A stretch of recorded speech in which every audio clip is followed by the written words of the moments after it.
jab ahead of him. On the 16th hole, take a look at that. You will never see anything else like. We're back. Welcome to another episode of Sports Paradise Podcast. You know, I haven't made a podcast in about a week. It's been a little bit. Sports have happened. Some things have happened. First off, Henry Cejudo, pussy. I mean, okay, obviously he's not a pussy. He's an MMA fighter. He could kick my ass. He could kick your ass. He could kick a lot of people's asses. He could not kick Song Yadong's ass. There's a soft way to go out. He did get poked in the eye. He did get fucked up. But the way he went about it, to call in the doctor, hey, taking all the 5 minutes. He played the situation soft. He's badass, man, right? Anybody who steps in the octagon is badass. Now, why did he do that? Why, like, you know what I mean? He could have gone other outlets with it, you know? He could have fought. But the way he handled it, calling in the doctor, doing all that bullshit, I mean, I don't think that deserves a rematch. I think going a soft way out like that, there's no way. I don't know what he's doing in the UFC, right? Third straight skid, 3 losses in a row. He's not going to win a fight. He can't beat any of the top contenders. Now, he was like piecing Yadong up, but he's not winning that fight. I think as the fight goes on, he gets tired, he gets fatigued, and Yadong just beats his ass, which was kind of what's starting to happen. I mean, unanimous decision. I don't know who said Cejudo running around. I mean, he kind of popped him a few times, but other than that, nothing significant, nothing great. It was kind of a boring, I mean, good fight card, man. There's some good fights on it. I can't really remember it. I was building the sauna while the fights were going on, only to realize it didn't fit through my doorway. So, bad idea.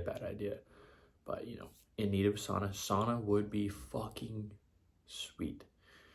Anyways, the Mexico Open. Sneaky good golf event. It was a hell of a fucking finish, right? I mean, the two dudes went into the playoff battling out.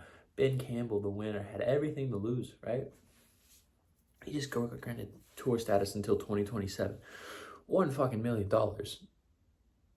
Changed his life. Never won a Korn Ferry, never won a PGA Tour event, got into this one. Showed him he's the real deal. Shoots 20 under, wins in a playoff, handles the pressure like the fucking man. And dude, it's just kind of the same story that happened to Jake Knapp last season, right? I mean, relatively nobody. Wins the Mexico Open, skyrockets, all the signature events, all this other bullshit. Like, it's cool to see, man. I'm happy for him. I didn't get to watch much of it. All my bets did not hit, any of them. Man, I gotta quit gambling.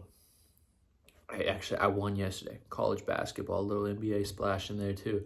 It was good stuff. I was pretty stoked to win. I've been getting rinsed in my parlays, right? When I play Prize Picks, I do $5 to win 50. A little 4-man parlay. Dude, I went like 5 times in a row. 3 out of 4.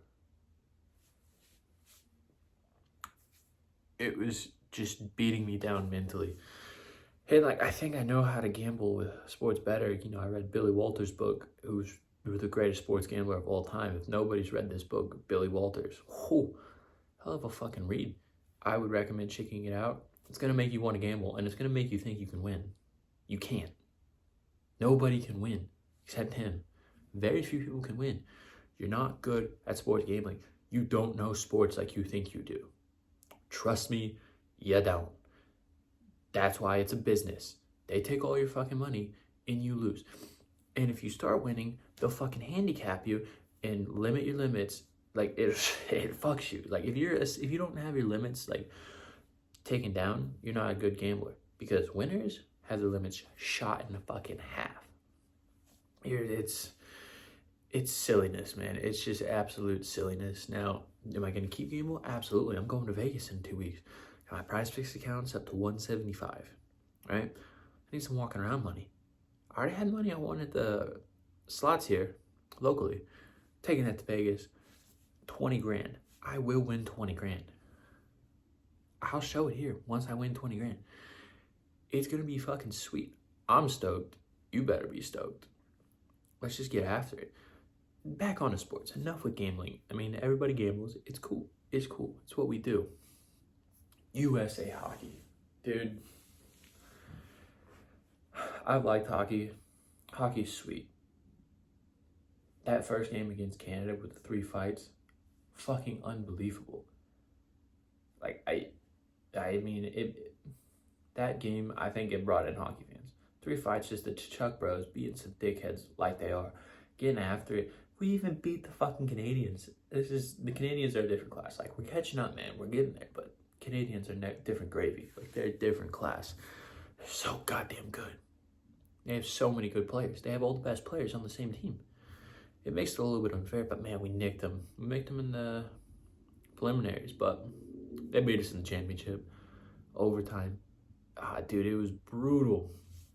Oh my goodness. How do we lose? I know how we lose. They have really good guys that could.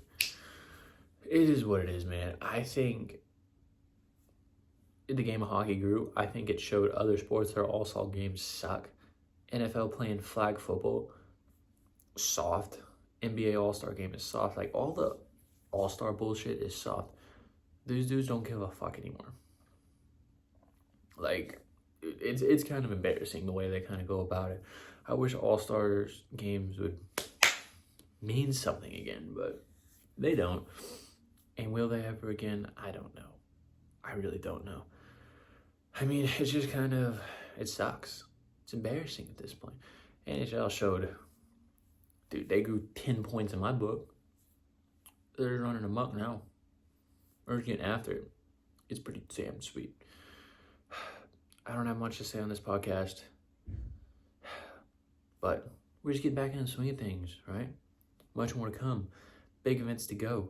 Not a lot of sport watching this weekend. Didn't learn a lot, but, thanks for watching if you watched.